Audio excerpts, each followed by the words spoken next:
el avión aún rodaba por la pista en Houston cuando saqué mi teléfono del bolsillo del asiento.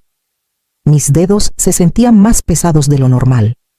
Aunque la hinchazón en las articulaciones había bajado desde la última ronda de terapia, 6 semanas aquí me habían salvado la vida una operación que la mayoría de los cirujanos en casa decían que era demasiado riesgosa, seguida de un tratamiento que me dejó exhausta, pero respirando con más facilidad que en meses.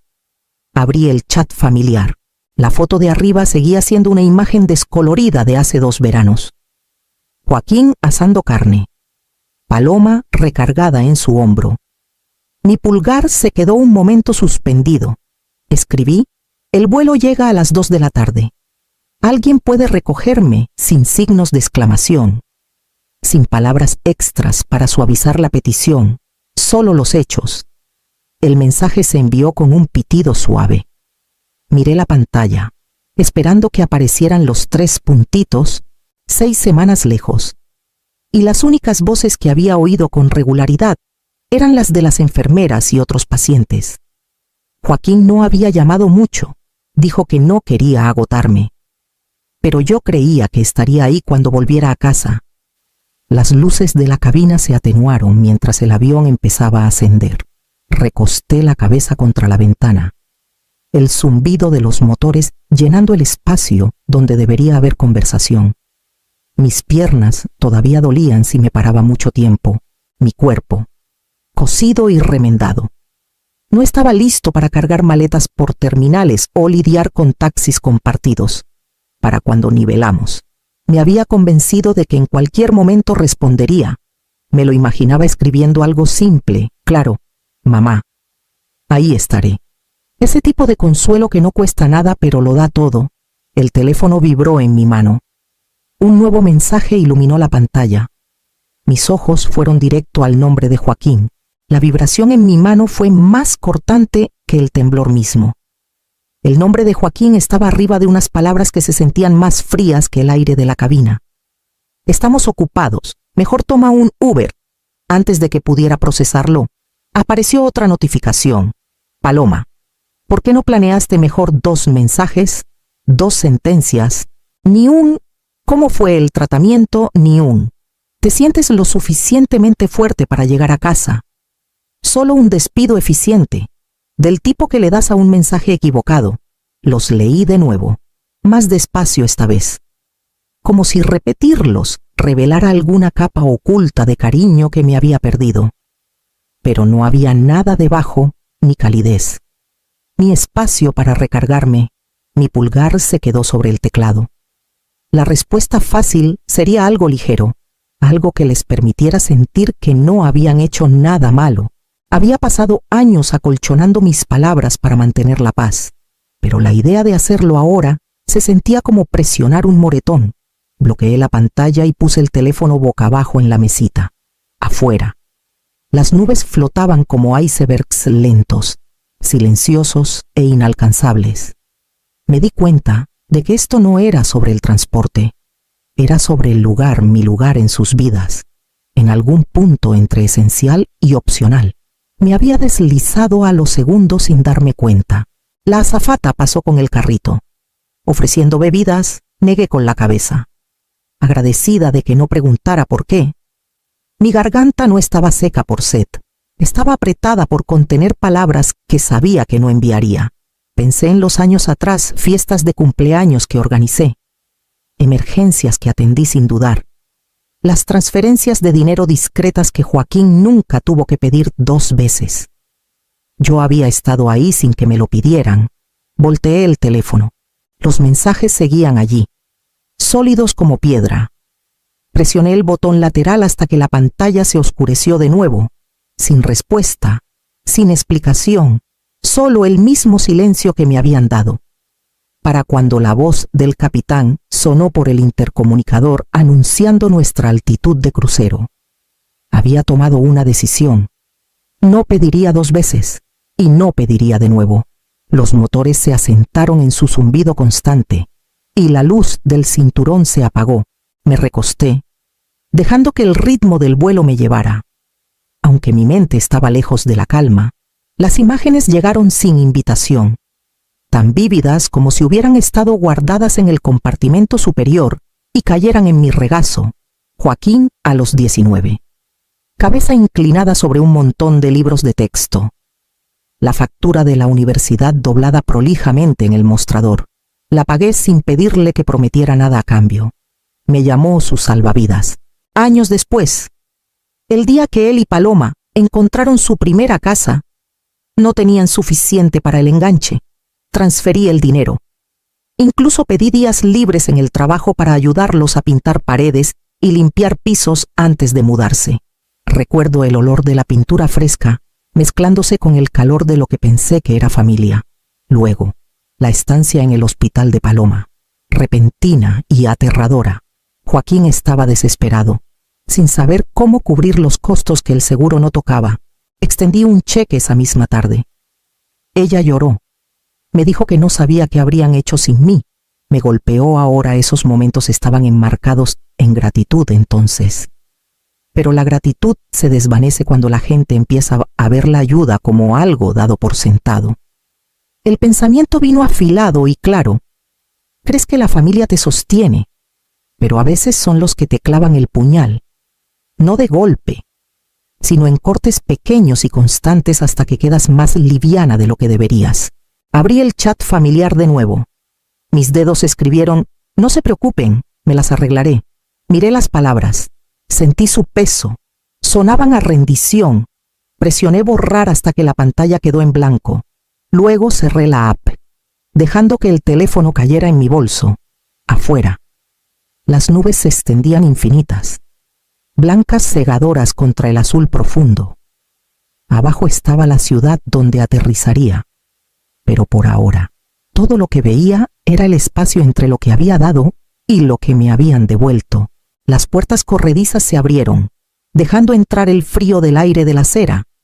Salí despacio, dejando que la multitud se dispersara a mi alrededor.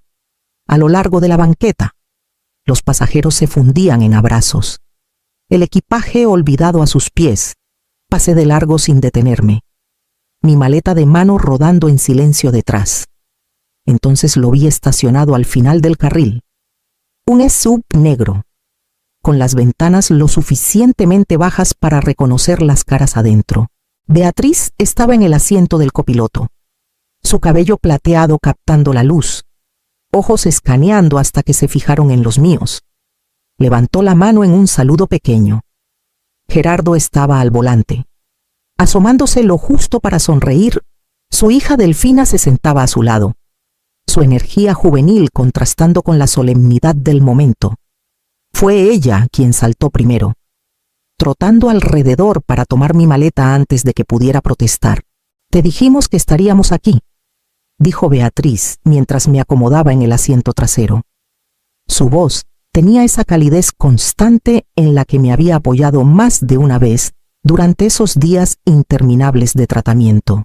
Había empezado como una charla casual en la sala común del hospital, mi mención despreocupada de que mi familia no era muy de chequear.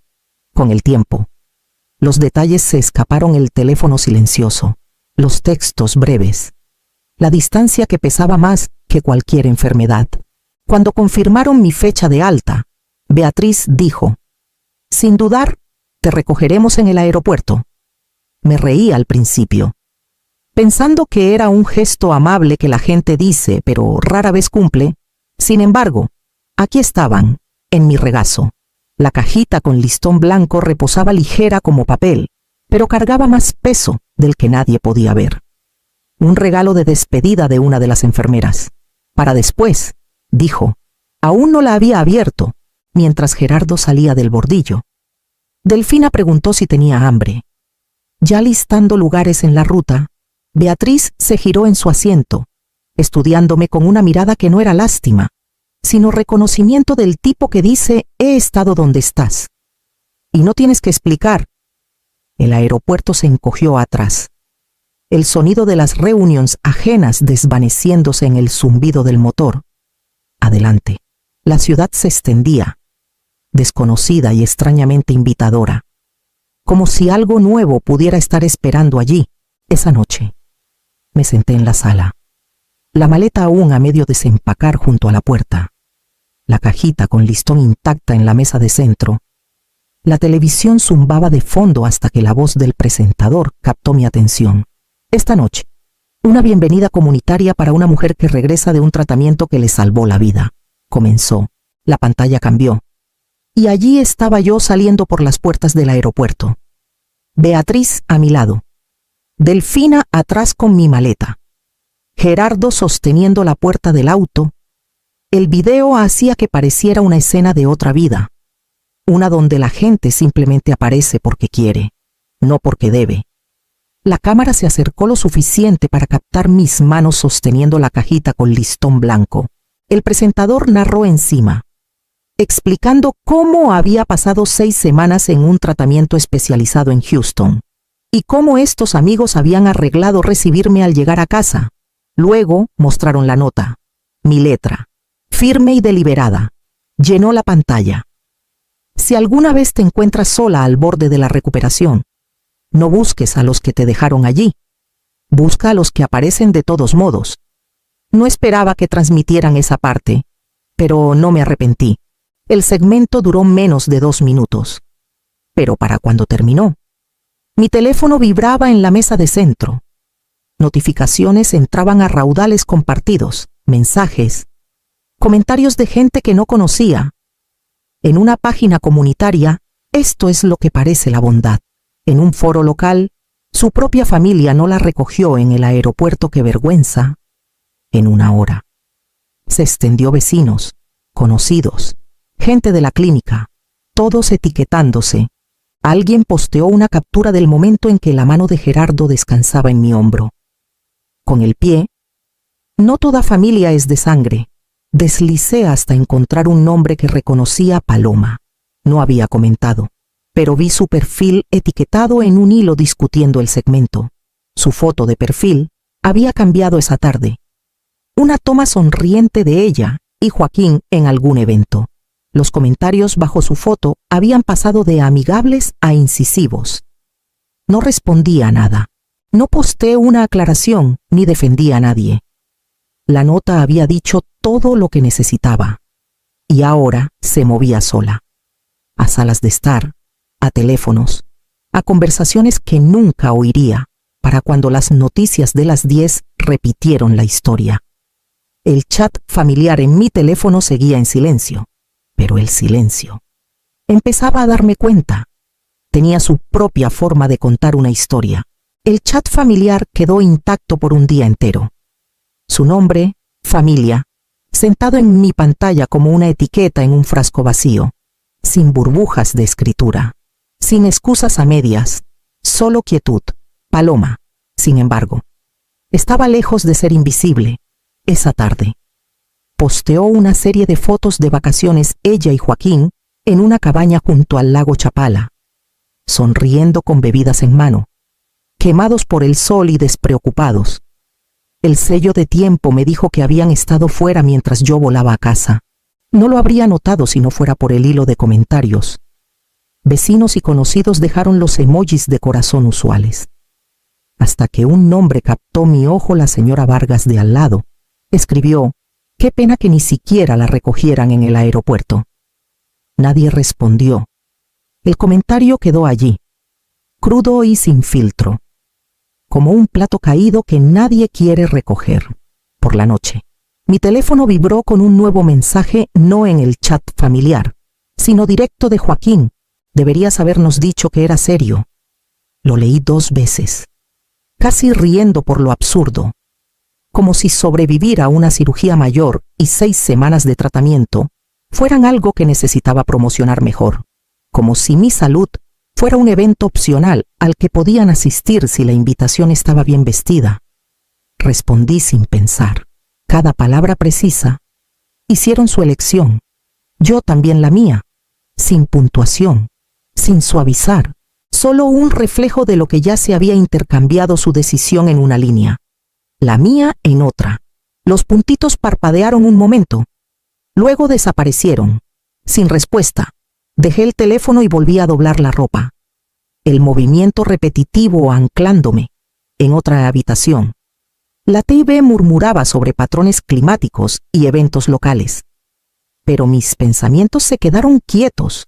Podían ignorar el segmento de noticias. Podían cambiar el tema en línea, pero la imagen de mí en el aeropuerto, flanqueada por la gente que había aparecido. Ya estaba allá afuera. No necesitaba mi defensa. Cargaba su propia verdad. Esa noche, dormí sin el teléfono en la mesita de noche.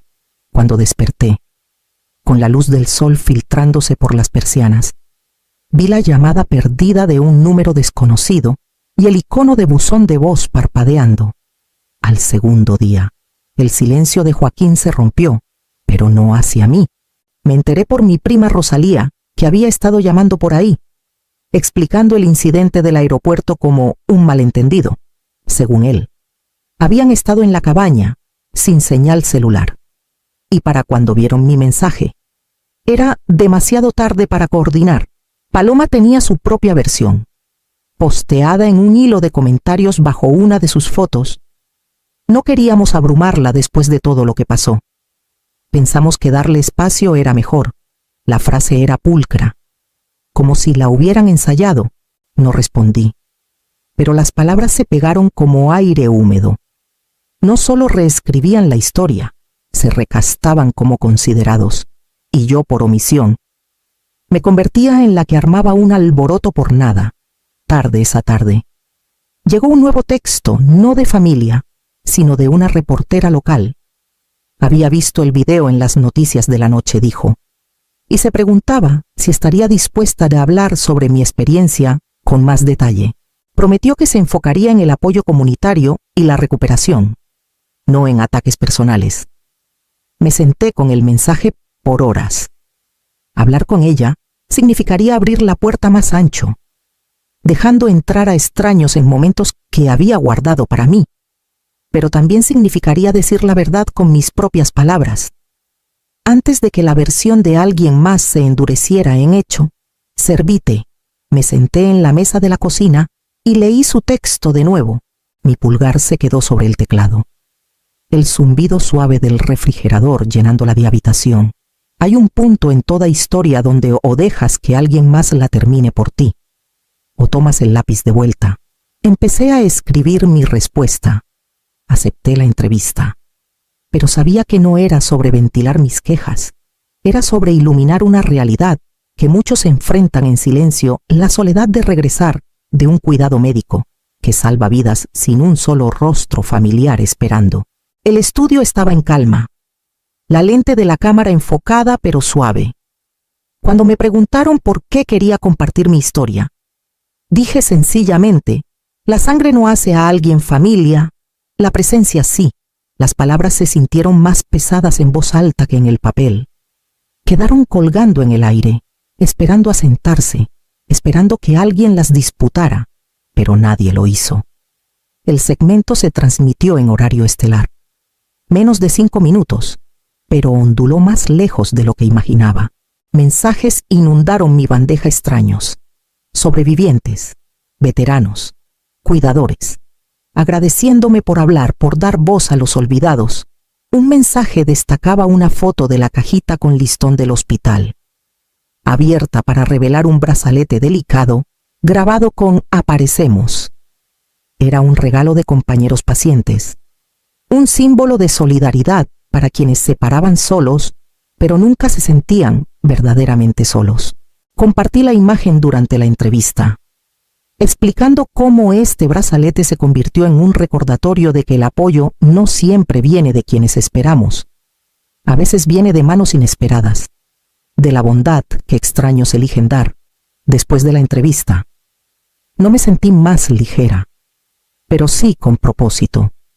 No buscaba venganza contra quienes me habían abandonado, estaba construyendo algo nuevo, algo que importaba.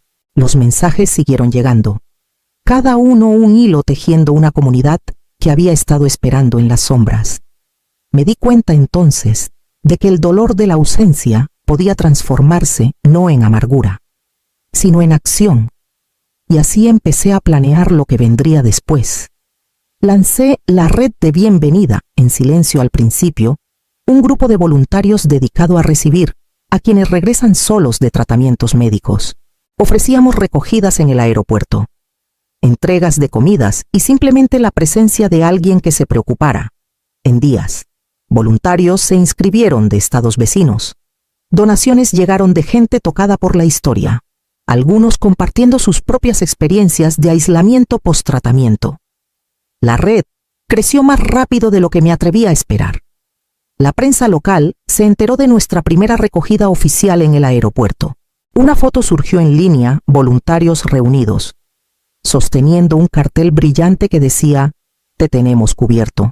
La imagen se extendió, alcanzando mucho más allá de nuestra pequeña comunidad. Meses después, me invitaron a hablar en un evento de conciencia de salud. Parada detrás del podio, compartí nuestra misión y las historias que la impulsaban, mientras escaneaba la multitud. Mis ojos captaron dos rostros familiares al fondo: Joaquín y Paloma. Ninguno había sido invitado, pero habían venido. Se sentaron en silencio, hombros tensos, ojos evitando los míos. No los señalé, no les ofrecí un asiento. Su presencia era un recordatorio de lo perdido y de lo ganado. El aplauso que siguió se sintió menos como celebración y más como reconocimiento, no solo de mí, sino de cada persona que encontró fuerza en aparecer por otros. La red era más que un proyecto. Era un movimiento nacido de la ausencia y convertido en apoyo. Y mientras algunos miraban desde las gradas, yo estaba en el centro, construyendo algo real. Semanas después, me encontré en la mesa de la cocina, doblando pequeños kits de cuidado, notas manuscritas, tés reconfortantes, calcetines suaves, listos para la próxima persona que regresara sola de un tratamiento. Cada paquete era un recordatorio de que alguien, en algún lugar, no tendría que enfrentar ese momento sin apoyo. El chat familiar seguía cerrado, un testimonio silencioso de la distancia entre nosotros. No había respondido al buzón de voz de mi madre. No reconocí la donación anónima de Joaquín que llegó días atrás. Esas conexiones, una vez familiares, se sentían como ecos de una vida de la que ya no formaba parte. Pensé en el silencio, el tipo que te entierra, asfixiándote con ausencia, y el tipo que te eleva, llevado por voces que se niegan a dejarte caer. Mi vida ahora se construía sobre lo segundo, sobre quienes elegían aparecer cuando más importaba, sin expectativa ni obligación. Entendí finalmente que sanar no era esperar a quienes se habían dado la vuelta, era convertirse en lo que ellos no eran. La habitación estaba en calma, excepto por el suave crujido del papel y el ocasional tintineo de una taza de té. Afuera, el día se extendía amplio y abierto, lleno de posibilidades que no me había atrevido a imaginar antes. Este era mi verdadero regreso a casa, no marcado por lazos de sangre o deber, sino por presencia, elección y el coraje de reconstruir. Y así continué, no esperando, sino avanzando.